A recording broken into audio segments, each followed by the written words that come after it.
Hey everyone, I'm feeling extremely lucky to be here with the incredible Heather Waugh. You probably know her as M Waugh, and she's kindly agreed to let me interview her.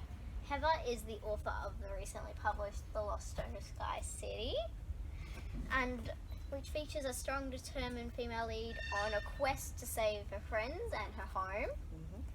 I find Heather to be an inspirational author because she is an author, an environmental scientist, a mountain climber, and an educator. Heather loves to empower kids through knowledge and literary arts. Heather believes that reading books is a fun and important way to learn. And she also works in a zoo. How cool is that? It's very cool, actually. It's awesome. Heather, thank you so much for letting me grill you. Oh, thank you for wanting to. It's lovely. It's wonderful to have you here. Are you ready to get started? Let's do it. Grilling begin. I absolutely feel like I could be here for hours because I want to talk about the mountain climbing. I want to talk about the goats because I know you love goats. I do.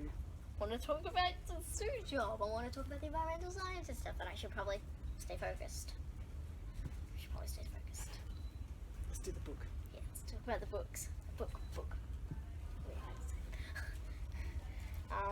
Did you always have a goal of empowering kids through knowledge and literature? Certainly writing the books, yes. I think if you're writing a kid's book and you don't want to empower children, you're in the wrong area. You should get out. But in my life, I think once I had my own daughter, then it began to get stronger, this wish to empower and to lift up the future generations, to tell them how much they can do. That's really cool. Because, we have to try, if you're not going to want to empower stuff, yeah, you shouldn't be doing children's books, because children do look up to children's books. Exactly. They're like, oh yeah, I can do stuff like this. And if you say, no, I don't want to do stuff like that, it's like, don't do that genre. Yeah. Don't do that genre. Books, I think, are a safe way of learning about the world as well. Like, if you can read someone doing something that does go badly in a book, then that can teach kids that, oh, maybe I won't do that. But yeah, you can also empower them to say, well, look, this is how much power you can do if you do act on something you're really strong about. Exactly. And taking a risk can be a good thing. Say you want to do abs, and you're like, oh, it could be scary, and it's like, yeah, but it's fun. I've done abs. Yeah. I've never done abs personally. It's too scary for me. It's about weighing up the risks, I think. Yes, so, yeah, there are some risks that maybe you shouldn't be doing. There are others that, hey, you do them and you feel fantastic. You have just recently published your first ever book. How excited are you feeling? What are you feeling? It's exciting. It's scary. It's like you spend your time writing this book, and you're quite by yourself, and then suddenly it's out there in the world, and there's other people giving you editing advice, and you've got to look for covers, and you've got to do interviews, and it changes. It's really changing how I'm feeling as a writer, because it's opening up the bounds of what I'm doing with it. But yeah, very exciting. It's a book, and I did it. And it's amazing. Oh, thank you. It's really awesome. So the new book is called The Lost Stone of Sky City. Can you tell us a little bit about what it's about and the preferred age limit? I don't think we should put age limits on books like that. Well, it is a book for middle readers, so they would normally define that as about 8 to 13-year-olds, or some people say 9 to 13, some people say 8 to 12. But yeah, I wrote it to, it doesn't have many heavy themes in it, so I figured that a younger reader could also, who is advanced in their reading age, I suppose, could also pick this up without having to worry about the themes that would be in it. But yeah, it's for middle readers generally, and this is my main character here, Sanaya. So Sanaya doesn't believe in mythical ice people, but then it ends up that the mythical ice people are actually real. And not only do they steal her friend Danum, well, it's not Danum there, but they steal her friend Danum, and they steal her father's Goetals as well, so she has to go on an epic quest to save them all. definitely loved it. It was an amazing book. Oh, thank you. It's really good. I could not put it down for it. It's a very good long distance. I could not put it down. That's what we like hearing. So I have brought my copy with me today, and I loved it. I loved the quirky fun godels. Is that how you pronounce it? That's how I pronounce it. Yeah. Okay. Because I was just watching if I was pronouncing it right. And I could definitely feel the humour and the sense of adventure, and I felt like I learned a bit about mountain climbing. Was that intentional?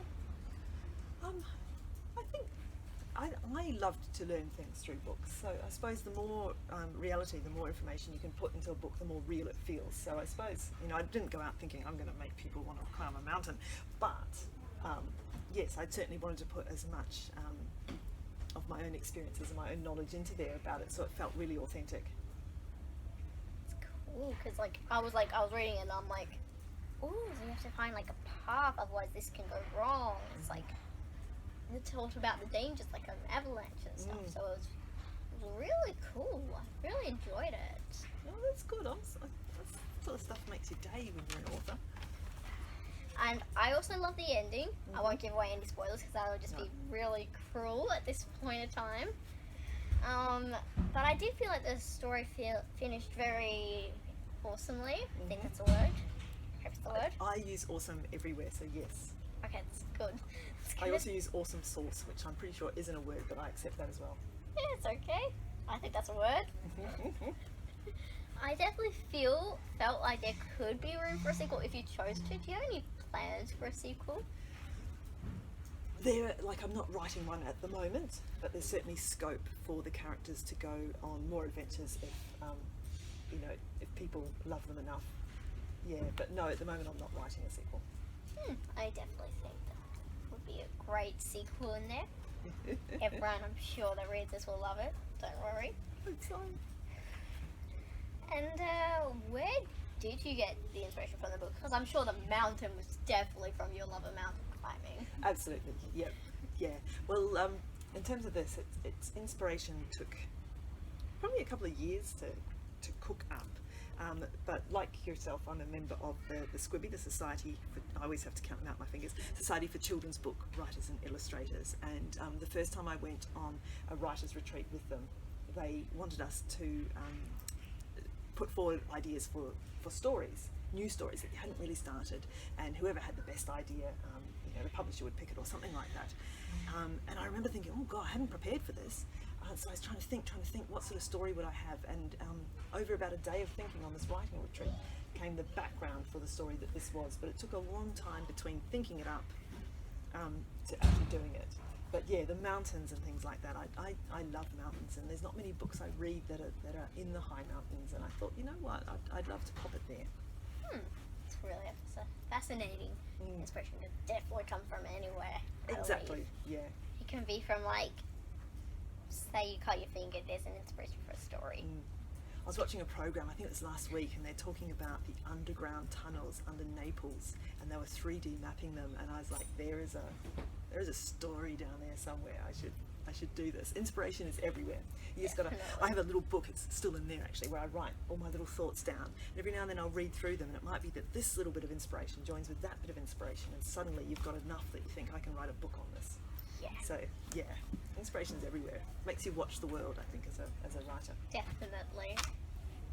So did you always want to become an author or an educator? Did that kind of just happen?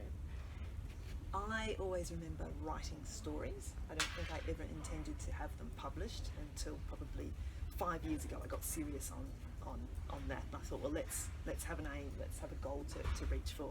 So yeah, always loved writing. In terms of educating, I was an environmental scientist, and the thing I loved the most about my job, the thing that made me feel most fulfilled was training. And so it slowly just built from there, and when I had the chance, I thought I'd take my teaching qualifications. That's really cool. I'm so glad you chose to be an author. I'm sorry, I'm gushing about how awesome this is. I'm glad as well, because it makes me happy, you gotta do what makes you happy. It's always great to hear people say, oh, your book is so amazing, because it's like, oh, thank you, it's amazing, people like it. It's I've read your book. Oh, really? I loved it. Oh, thank goodness. It's like, oh no, did they hate it? Did they like it? Did they hate it? Did they like it? And it's like, oh, I liked it. It's like, yes, I did it. So you're also an environmental scientist. Mhm. What is it like working in a zoo and doing all of this stuff? Like, what jobs do you do and what's the fun? I started out in mining construction, so we would, you'd get approval to clear areas. You'd work with the mining company while they were operating there to try to keep the environment safe, and then you'd rehabilitate it back to forest or whatever afterwards. So it's a really, really diverse role. It's really cool. I really enjoyed it, and a lot of outside time for me is awesome. I love being out in the open air. So yeah, that was great fun, and then you also get to volunteer for a whole heap of things when you're an environmental scientist, and that's where you can do some of the stuff that you really love. But marrying my love of teaching and my love of environmental science and teaching at a zoo, that's awesome. I've always had a passion for the environment. Like, I've always been like, we need to save the environment, we need to do all of this stuff. Always had a passion for the environment. I also do crazy care a lot, so it's like, just fond of the environment too much. Well, not too much, it's never enough. No, you gotta follow what you love, what makes you happy. Exactly. Have you always had a passion for environmental science as well as writing? Because I love science and literary arts. It's hard just to try to find time to balance them both. Certainly while I was working on the mines and on construction, I wrote very little. So I don't think at that time there was enough space in my life for writing. But yes, I've always loved writing. I've always loved the environment. At the moment I do science articles as well, so I write science non-fiction. They've both been passions through my life, and now I think I've got that point where I've been able to balance both of them. That's incredible. How on earth do you squeeze it all in? You're a mountain climber, you're an educator, an environmental scientist, and an author. Do you sleep? Not often when I'm writing, actually. Not much, because it gets into me and I just want to write. Yes, I absolutely do. I'm probably old, and that's how I've managed to fit it all in, because I've done, I've done quite a bit over the years. But I think you just got to make time for the things that make you happy inside. Definitely, because you gotta find a way to balance everything. It's like you have cleaning on your list, and you're like, but you also have writing, and you're like, yeah, I could do cleaning another day, just so I can do some writing. That often happens in my household, and I'm very sorry. No, that's okay. I don't think anyone wants to clean their house or their room. I don't think anyone does. So once my office is clean, I find I can write better. I'm like, oh, look how nice it is. So maybe I should clean more. It's always the way you're like, I don't want to do it. It's like, but I write better when I do. It's like the distractions are gone. What do you like most about goats? Goats. I love their spirit. They've got this real funky love of life and who cares about you, and I'm going to climb up a cliff face. I think they're pretty cool. My mother hates goats because she was an adult when I had goats, and she remembers all the bad things they did. I just remember how awesome they were, and whenever I go travelling through the world and I find a goat, I take a photo of the goat, because I think goats are pretty awesome. Well, goats are amazing. Yeah, they are. They're really smart.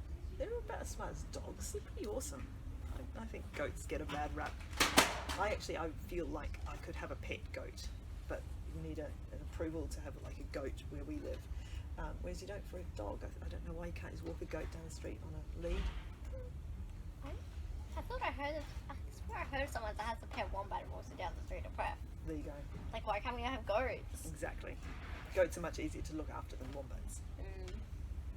So you have to like find all the food. Goats just eat anything. Everything, actually. Not anything, everything. Including laundry. That's why my mother didn't like them. And poisonous plants. Oh, yeah, that's not possible. Yeah, we always had to take them to the vet. Poor goats. Poor goats. In terms of intelligence, I don't think our goats were quite high on the list. I'm not sure. So now we're just in the speed questions. So it's just as speed fast questions. as we can. Yes. I'm ready. I'm pumped. Are you writing anything at the moment? I am editing another middle grade novel, adventure set on Mars. Wow, that's actually really cool. It is cool because I love space and I got to investigate all the Martian awesomeness while I was writing it. Yes. What's your favourite ice cream flavour? Green tea. It sounds really cool. It is actually very good. What's one of your favourite short stories or books you've ever written?